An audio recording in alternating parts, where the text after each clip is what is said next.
Vjeruješ da stvarno ima neče gore? Nemam pojma. Želim s njima stupiti u kontakt.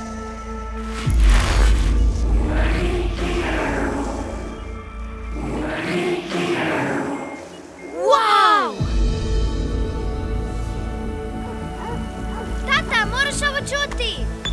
Vanzemaljci ne postoje. Postoje! Ne. Kako su nam onda poslali poruku?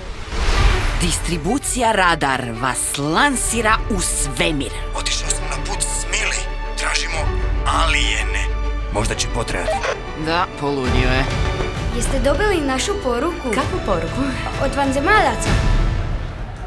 Snimaka poput ovih imamo na 1000 arhiva. Da bi samo vi bili u posjedu najvećeg otkrića u povijesti čovječanstva. Lebdeći Kamen? Kamen nije sa zemlje.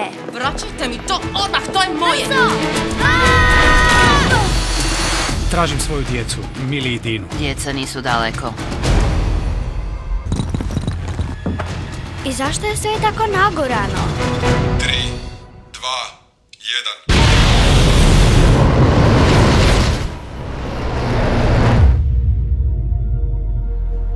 Čini mi se da smo stigli u svemir.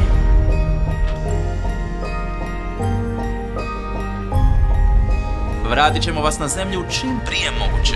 To znači? Izvešćete to sami.